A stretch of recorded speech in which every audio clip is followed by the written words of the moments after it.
사람들이 막장 드라마란 말을 쓰는데 사실 막장이란 말은 갱도의 막다른 곳, 더 이상 내려갈 곳이 없는 곳, 그것을 막장이라고 부릅니다.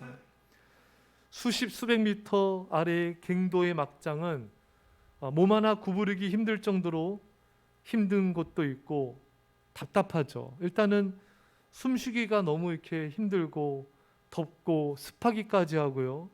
그 먼지와 나쁜 공기 마시면서 일한다는 것은 정말 보통 힘들고 어려운 일이 아닙니다. 또 언제 어떻게 갱도가 무너질지 모르는 위험천만하기도 한 곳이죠. 그래서 제가 어느 기사를 봤는데 얼마 전에 그 남편들이 일하는 막장에 찾아간 아내들이 남편들의 모습을 보고는 끌어안고 엉엉 울었대요. 그 정도로 얼마나 힘들었으면은 그렇게 눈물을 흘렸겠습니까? 막장 힘든 곳입니다. 인생의 밑바닥으로 떨어지는 것은 정말 힘든 일인 것입니다. 그래서 사업이 망하고 가게가 망하고 인생이 망하는 것을 사람들은 두려워합니다. 오늘 본문에 인생 밑바닥까지 추락한 인물이 나오죠. 노예로 팔려간 자입니다. 여러분, 노예는 그 당시에 짐승 취급을 받을 정도로 밑바닥 인생들이었습니다. 그런 노예로 전락했다가 또 성폭행 미수범으로 몰려가지고 감옥에 들어간 사람이 있죠. 정말 사람들의 눈에는 인생 막장까지 간 사람입니다. 누구입니까? 바로 요셉입니다. 그런데 요셉은 왜 이토록 인생 밑바닥까지 내려갔을까요? 죄를 지어서입니까? 아닙니다. 믿음을 지켜서입니다. 믿음을 지키다가 밑바닥으로 내려간 자인 것입니다.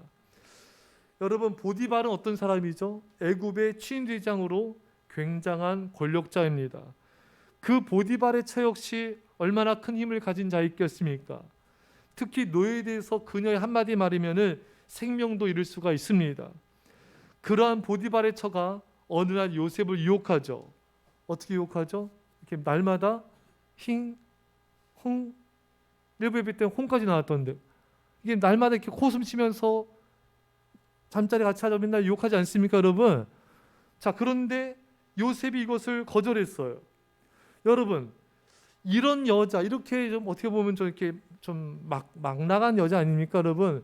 이런 여자, 힘 있는 여자 요구를 거절했을 경우에 요셉이 어떻게 되겠습니까? 요셉도 그런 생각하지 않았겠어요? 이 요구를 거절하면 힘들어지겠구나. 보복이 오겠구나. 믿음을 지키면 어려워지겠구나. 요셉도 어느 정도 예상을 했을 것입니다. 그럴지라도 요셉은 믿음을 지켰습니다. 아니나 다를까 보디발의 처는 끝까지 믿음으로 자신의 요구를 거절한 요셉을 오히려 자신에게 성폭행을 시도했다는 죄를 뒤집어 씌워가지고 감옥에 집어넣었습니다. 결국 요셉은 믿음을 지키다가 감옥에 간 것이죠. 노예가 된 인생도 밑바닥인데 거기서 감옥까지 갔으니 더 이상 내려갈 곳도 없는 밑바닥, 막장을 경험하게 된 것입니다. 그런데 여러분, 이곳이 바로 축복의 자리, 놀라운 인생 역전의 자리였습니다. 이 감옥에 와서 요셉의 술관장을 만나고 그의 꿈을 해석해 줌을 통하여 바로 앞에 서게 되었고요. 바로의 꿈을 해석하여서 애굽의 총리가 된 것입니다. 감옥 밑바닥에 왔기 때문에 인생 역전이 된 것입니다. 사랑하는 성도 여러분, 믿음을 지키다가 망한 것을 두려워하지 마십시오. 믿음을 지키다가 밑바닥에 처하는 걸 두려워하지 마십시오. 믿음을 지키다가 밑바닥에 떨어진 것은 사실은 비상하는 것입니다. 하지만 믿음을 제대로 지키지 않고 하나님 멀리하고 일이 잘 되고 성공한다, 그것은 비상하는 것이 아니라 추락하고 있는 것입니다. 사울왕은 왕의 자리, 권력의 자리, 가장 높은 자리에 있는 것 같았지만 하나님을 멀리하는 불순종의 삶을 살았기 때문에 사실 그는 계속해서 추락하고 있었던 것입니다. 그러나 다윗은 어떻습니까? 사울왕에게 군사 3,000명이 풀어가서 사울왕이 다윗을 쫓았죠. 사울왕은 다윗은 집을 떠나고 가족과도 떨어지고 가족은 이방 나라 왕에게 맡기고 집도 없이 계속 도망다니며 10여 년을 정말 힘들게 살아왔습니다. 정말 비참해지고 나락으로 떨어진 것 같았지만 실상 다윗은 비상하고 있었던 것입니다. 여러분, 여러분들의 인생은 지금 비상하고 있습니까? 추락하고 있습니까? 하나님을 멀리하는데 예배도 기도도 또 봉사도 섬김도 또 멀리하고 우상을 가까이하고 또 돈과 내 중심적인 삶을 살아가고 있는데도 뭔가 잘 되고 뭔가 일이 잘 풀리고 사업도 잘 되고 돈도 잘 벌고 아무 일도 없다. 나는 지금 비상하고 있구나. 여러분 그렇게 착각해서는 안 됩니다. 사울왕처럼 인생이 곤두박질 치고 추락하고 있는 것입니다. 반면에 일은 좀 잘 안 돼요. 재정적으로 어려워요. 여러 가지 힘든 상황에 처해 있어요.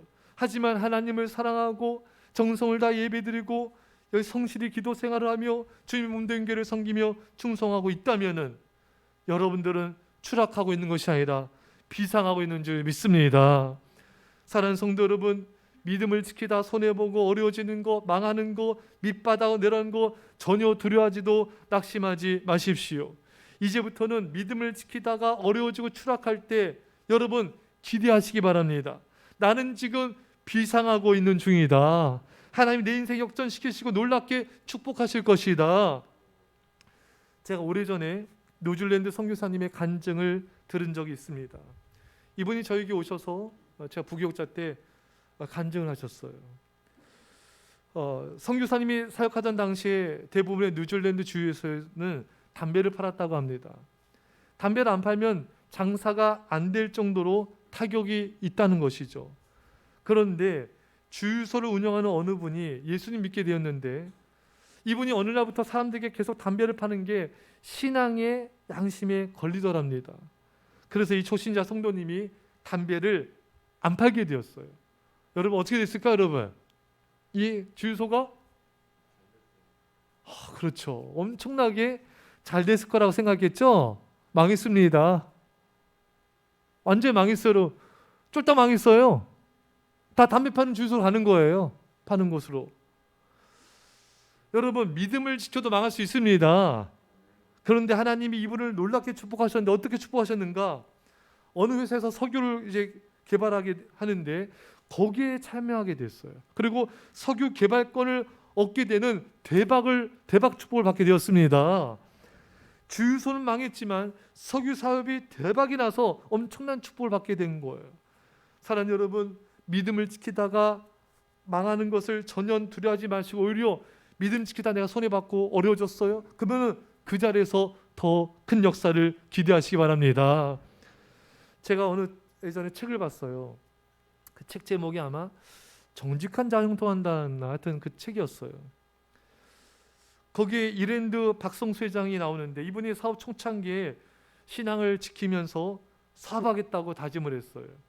나는 술 접대 안 한다. 나는 금품 주지 않는다. 난 이중장부 쓰지 않겠다. 그 당시에 술 접대하며 금품을 주는 것이 관행이었고 그것을 안 하게 되니까 거래가 뚝 끊기더랍니다. 그래서 점점 어려워지더니 회사가 부도 직전까지 간 거예요. 그런데 하나님께서 어떻게 이분을 회사 역전시킨지 아십니까? 외국의 어떤 큰 회사가 이분의 회사에 큰 투자를 하게 된 거예요. 대박 축복을 이제 난 거죠. 이로 인해서 회사가 살아나게 되고 성장하게 되었습니다. 그래서 이 회사 왜 투자했는가? 이런 쓰러져가는 기업에 알고 봤더니 이 회사가 술 접대 안 하고 금품 제공 안 하고 이중장부 쓰지 않는 정직한 기업이어서 투자했다는 것입니다. 자, 여러분 믿음을 지키면요 그로 인해 손해보고 어려움도 겪고 심지어 망하는 지경까지도 갈 수 있어요. 하지만 전혀 그것을 두려워하지 마십시오. 하나님 믿음 지키다 손해보고 망한 성도들을 놀랍게 축복하시고 역전시켜 주십니다. 자, 어느 성도님의 간증을 보니까 이분이 하나님의 뜻을 따라 사업도 하고 투자도 하고 다 했는데 다 안 됐어요. 다 망했어요. 그래서 이분이 하나님의 인도를 따라서 이렇게 했는데 왜 이렇게 안 될까? 다 하는 것마다 다 이렇게 망하고 안 되는 거예요. 원망불평이 나올 법하지 않겠습니까? 근데 이 성도님은 계속 감사하고 믿음으로 계속 나갔습니다. 근데 믿음으로 나갔는데도 역시 계속 삶은 어려워졌어요. 하지만 끝까지 감사하며 믿음을 지키자 교회를 섬겨 충성하자 하나님이 이분의 인생을 놀랍게 역전시켜 주셨습니다. 놀라운 축복을 부어주신 거예요. 그래서 이제 경제적 자유를 갖게 되고 하나님께만 충성하는 축복을 누리게 되었습니다. 사랑하는 여러분, 다시 강조합니다. 믿음 지키다 손해봤습니까? 힘들어졌습니까? 어려워졌습니까? 망하게 되었습니까? 그런 것들을 전혀 두려워하지 마십시오. 하나님은 그 모든 것을 보고 계시고 모든 것을 축복으로 갚아주십니다. 믿음 지키다 밑바닥에 내려가도 안심하세요. 그 자리가 바로 요셉이 총리가 된 자리인 것입니다. 믿음으로 내려간 그 자리는 바로 인생 역전의 자리인 것이고 곧 비상하게 될 것입니다. 둘째로 요셉은 어떤 인생이었는가? 요셉은 힘들고 어렵고 괴로운 상황에서 어떻게 그것이 벗어날 수 있었는가? 바로 섬김이었습니다. 창세기 40장 4절에 친위 대장이 요셉에게 그들을 수종 들게 하며 요셉이 그들을 섬겼더라. 여러분, 요셉은 감옥에 가서도 밑바닥에 처했어도 술관원장을 섬겼어요. 그의 안색을 살피고 안부를 묻고 꿈을 해석해 주었습니다. 그 섬김이 요셉을 감옥에서 환난에서 건져내어 총리가 되게 한 것입니다. 여러분, 환난에서 고난에서 벗어나 인생 역전하여 놀란 기적과 축복의 주인공이 되고 싶습니까? 그럼 여러분 섬기시기 바랍니다. 사실 요셉은 지금 굉장히 힘든 상황이죠. 형들에 의해서 노예로 팔려가 노예 생활하는 것도 너무 힘든데 거기에 누명까지 쓰고 감옥까지 갔으니 얼마나 마음이 어렵고 육체가 힘든 상황이었겠습니까? 몸과 마음과 영혼은 너무 지쳐있을 상황이었던 것이죠. 그런 힘든 상황에서 요셉이 섬기는 삶을 살지 않았더라면 여전히 감옥에서 벗어나지 못했을 것입니다. 그러나 힘들고 어려운 상황에서 섬겼기 때문에 놀라운 은혜와 축복의 기적이 임하게 된 것입니다. 사랑하는 여러분, 요셉처럼 억울한 일을 당하여도 섬기십시오. 손 하나 까딱하기 힘든 상황일지라도 섬기십시오. 그것이 내가 살고 인생 역전되어지고 하나님의 놀라운 축복이 임하는 비결인 것입니다. 여러분들이 교회 와서 교사로 섬길 수도 있지만 보조교사로도 여러분 아이들과 함께 놀아만 줘도 그것도 섬기는 거고요. 또 주중에 전도 모임, 신방 모임 한 달에 한 번이라도 와서 이렇게 함께하는 것도 섬기는 것입니다. 여러분, 우리가 저 말씀드렸지만 일주일에 168시간인데 한 달에 내가 한 시간은 내가 시간을 내서 교회를 섬기겠다. 여러분 이렇게 마음 먹으면요, 여러분 할 수 있습니다. 얼마든지 할 수 있어요. 예, 우리 핸드폰도 한 달이면 10시간도 더 하지 않습니까? 우리가 주님 앞에 섰을 때 여러분과 제가 그래도 부족하지만 주님, 제가 부족하지만 이렇게 주님을 교회를 섬기다 왔습니다. 우리가 이렇게 할 말이 있어야 돼요, 여러분. 우리 가서 주님 잘 먹고 잘 살고 잘 놀다 돈 벌다 왔습니다. 여러분 우리가 정말 주님 앞에 할 말이 없잖아요. 또 헌금을 정성을 다해 드린 것도 교회를 섬기는 굉장히 귀한 일이고요.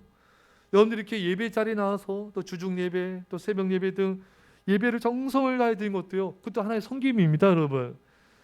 저는 여러분들에게 성전 이렇게 예배도 들어올 때 보면요, 제가 얼마나 기쁜지 몰라요. 제가 이렇게 기쁜데 하나님이 여러분들 얼마나 기뻐하시겠습니까? 예. 저는 우리 교회 성도님들도 정말 인생의 막다른 길에 처했는데 그때 정성을 다 예배드림을 통하여 앞길이 놀랍게 열리고 놀라운 복과 은혜를 받은 그런 모습들을 제가 봤습니다. 참 섬김이 이렇게 인생을 역전시키는구나. 이건 진리인 것입니다. 또한 특히 중보기도로 섬긴 것이 얼마나 큰 축복인지 우리는 욥을 통해 살펴봤죠. 욥이 큰 환난을 당했죠. 자녀들이 죽고 몸이 병들고 재산은 다 잃고 친구들과 아내는 그 욥을 비난하고, 여러분 얼마나 절망적인 상황입니까? 이런 상황에서 욥이 친구들에서 중보기도로 섬기자 하나님 놀라운 역사가 나타나게 되었습니다. 하나님께서 욥에게 공경을 돌이켜 주시고 갑절의 복을 주셔서 풍성한 부귀를 누리게 하셨고요. 욥이 건강을 회복하게 되었고 자녀들에게 복을 주셨고 칭찬과 존귀를 회복시켜 주셨습니다. 자, 욥이 친구들을 위해서 중보기도 섬기자 이런 일들이 다 일어나게 된 거예요. 참 놀라운 하나님의 은혜가 아닐 수 없습니다. 여러분 교회 우리 주중에요 중보 모임, 기도 모임 와서 한번 섬겨 보세요. 힘들고 어려워도 우리 기도 모임에 나오는 우리 남성 집사님들 또 여성 집사님들 또 아이들이 있습니다. 주중에 화요일 날에 또 열방 중보기도 모임이 있고요. 금요일 날 오전에는 또 교회를 향한 중보기도 모임이 있습니다. 또 어린이 열방 기도회가 또 한 달에 한 번 있죠. 또 금요일 날 매주 금요일 후에는 또 남성 기도 모임이 있습니다. 여러분 하나님은 그 모임에서 기도로 섬기는 여러분들을 보시고 놀라운 은혜복으로 갚아주실 줄 믿습니다. 여러분, 가장 힘든 상황을 처했을 때, 어려움을 처했을 때 이걸 어떻게 극복할까 많은 사람들이 고민을 해요. 많은 사람들이 내가 돈을 열심히 벌어가지고 해결해야지, 인간적인 생각으로 이걸 또 풀어가려고 하는 모습이 많이 있습니다. 아니에요, 여러분. 성경으로 풀어가야 돼요. 성김으로 풀어가야 되는 것입니다. 이 어려운 상을 내가 성김으로 극복해야지. 여러분, 요셉처럼 이렇게 내가 섬겨서 극복해야지. 욥처럼 내가 정말 중보기도로 내가 뭔가를 교회를 섬김을 통해서 이 어려움을 극복해야지, 이런 마음을 갖는 사람이 별로 없어요. 그냥 어떻게 머리만 아파요. 어떻게 하지 이게 어떻게 하지, 막 그냥 인간적인 생각들을 많이 하는데, 이거를 오늘 본문의 요셉처럼 내가 하나님 앞에 정말 섬겨서 예쁨 받고 정말 하나님께 내가 더 중보기도해서 더 내가 교회를 섬겨서 하나님 은혜를 받아가지고 이 난간을 돌파하리라, 이런 내가 섬김을 통해 내가 이 어려움을 극복해야지, 이런 마음을 여러분들이 가지셔야 됩니다. 이거 가지셔야 돼요. 그래서 내가 더 예배 드리고 더 기도하고 이래야지, 오히려 어려워질 때 더 예배 몰려하고 더 기도 몰려하고 더 자신의 일에만, 사업에만 집중하는, 그건 굉장히 위험한 것입니다. 사랑하는 성도 여러분, 이제부터는 여러분들 요셉처럼 섬김으로 이 난간을 극복하리라, 섬김으로 놀라운 축복의 주인공이 되리라, 섬김을 택함을 통하여 하나님의 놀라운 은혜가 임하기를 간절히 축원합니다. 마지막으로요, 요셉의 인생을 잘 들여다보면요, 정말 인생 밑바닥까지 처했지 않습니까? 이렇게 어려운데도요 낙심을 안 해요. 원망불평 안 합니다. 형들 오면 한 번도 안 하죠. 우리 같았으면 그냥 이를 갈고 만나면 내가 가만두지 않겠어, 이렇게 막 분노를 가질 텐데 전혀 그런 게 없어요. 요셉은 가장 밑바닥에서, 인생 막장에서 늘 희망을 가지고 꿈을 꿨던 것입니다. 여러분, 가장 밑바닥에서 가장 힘든 상황에서도 최고의 꿈을 꾸시기 바랍니다. 파스테르는 반신불수 상태에서 질병에 대한 면역체를 개발했습니다. 프란시스 파크맨은 시력이 약해 종이에 커다란 글씨를 써서 미국사라는 20권의 대작을 집필했습니다. 에디슨은 청각장애였으나 추궁기를 발명했습니다. 밀턴은 시각장애인이었으나 영국 최고의 시인으로 칭송받았습니다. 프랭클린 루즈벨트는 지체장애인이었으나 미국의 훌륭한 대통령이 되었습니다. 여러분, 이들은 가장 힘들 때 가장 큰 역사를 이루었습니다. 가장 힘들 때, 어려운 때 더 큰 희망을 가질 수 있으며 우리는 더 큰 꿈을 꿀 수가 있는 것입니다. 여러분들이 처한 상황이 아무리 힘들고 어려울지라도 그 가운데 가장 큰 희망의 꿈을 꾸십시오. 이것을 가능케 하신 분이 바로 성령님이십니다. 성령님은 꿈꾸게 하십니다. 사도행전 2장 17절에 하나님이 말씀하시기를 말세에 내가 내 영을 모든 육체에 부어주리니 너희 자녀들은 예언할 것이요 너희 젊은이들은 환상을 보고 너희 늙은이들은 꿈을 꾸리라. 여러분, 성령이 임한 사람은 환상을 보고 꿈을 꾸게 됩니다. 성령님, 우리가 바라는 대로, 꿈꾸는 대로, 기도한 대로 이루어 주십니다. 특히 성령님은 기도한 자에게 충만히 임하셔서 그가 아무리 어려운 환경, 어떤 어려운 처지에 있을지라도 그 사람으로 하여금 성령 안에서 꿈꾸게 하는 것입니다. 참 신기하죠. 기도한 사람은 지금 낙심하고 절망에 빠질 상황인데 기도를 하면요, 어디서부터인지 모르지만 희망이 생겨요. 하나님이 역사하시고 계시다. 하나님께 놀랍게 인도하실 것이다. 다른 사람들이 나를 볼 때는 저 사람 안 됐다, 힘들다 그래야지만 그 사람은 그렇지 않아요. 기도하는 그 사람은 성령 안에서 늘 마음이 즐겁고 마음이 잔치가 열리는 겁니다. 이게 이해할 수 없는 거죠. 그 왜 그런지 아십니까? 성령 임한 사람은 꿈을 꾸고 환상을 갖기 때문에 그렇습니다. 어떤 역경이 있을지라도 성령이 주시는 그 꿈 때문에 즐거운 거예요. 성령께서 말씀하신 음성을 들은 거예요. 그 말씀 안에서 희망을 갖는 것입니다. 그러니까 아무리 상황이 어려워도요, 거기 눌리질 않아요. 거기 답답하지가 않아요. 왜? 하나님께서 이 과정을 통해서 나를 놀랍게 축복하실 것이고 역전시키실 것이고 나를 쓰실 것이다. 이런 희망을 누가 주느냐? 내가 만든 희망이 아니라 성령님이 계속 그런 희망을 주시는 거예요. 그러니까 기도한 사람은 어떤 절망에서 낙심하지 않는 겁니다. 그래서 엘리야 같은 그런 기도한 사람들이 기도를 안 하니까 금방 절망에 빠지는 거예요. 난 죽고 싶습니다. 미쳐버리겠어. 막 죽고 싶은 거예요. 그러니까 기도가 약해지면은 성령께서 주신 음성도 잘 못 듣고요. 그 꿈과 그 희망을 잘 못 갖게 되는 거예요. 그러니까 여러분들이 깨어 간절히 기도하면요, 여러분들이 어떤 인생 막장에 있을지라도, 아무리 밑바닥에 있을지라도 성령께서 주시는 그 꿈 때문에 기대가 생겨요. 앞으로 일어날 일들이 기대가 생겨요. 소망이 생깁니다. 희망 가운데 마음은 잔치인 것입니다. 그리고 그 희망대로 하나님은 이루어 주십니다. 왜? 믿음은 바란 것들의 실상이요. 여러분, 믿음이 뭡니까? 성령 안에서, 말씀 안에서 우리가 바라보는 거예요. 믿음은 상상력이에요. 말씀 안에서 상상하는 거예요. 그러니까 성령님은 계속해서 우리로 하여금 말씀 안에서, 성령 안에서 잘 되는 상상, 믿음의 상상, 긍정의 상상을 하게 하시는 것입니다. 그러니까 그 사람은 어떤 상황에서 낙심하지 않는 거예요. 사랑하는 성도 여러분, 어떤 절망적인 상황을 만나도 기도한 사람은 그 절망에서 희망을 보게 됩니다. 깨어 기도하는 사람은 그 절망적인 상황에서 좌절하기보다는 하나님의 더 큰 영광이 나타날 수 있음을 알기에 더욱 사모하며 기도하는 것입니다. 하지만 깨어 기도하지 않으면요, 사탄이 자꾸 우리 마음속에 염려, 근심, 걱정, 두려움을 자꾸 집어넣어요. 그러니까 마음이 자꾸 다운이 되고 우울하고 낙심이 되고 자꾸 이 마음이 이렇게 되는 거예요. 여러분, 그래서 안 됩니다. 욥기 3장 25절에 내가 두려워하는 그것이 내게 임하고 내가 무서워하는 것이 내 몸에 미쳤구나. 욥이 결란당했는 게 그게 자꾸 자기 두려워하는 게 임한 거예요.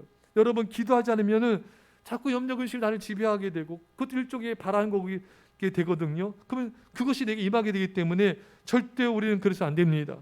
우리는 깨어 기도함으로 성령께서 주시는 평안 속에서 희망을 노래하며 꿈을 꿔야 되는 것입니다. 믿음의 절대 긍정의 생각을 해야 됩니다. 믿음의 상상을 해야 됩니다. 기도함으로 성령께서 주시는 믿음의 상상을 하십시오. 기도함으로 성령님과 함께 꿈을 꾸십시오.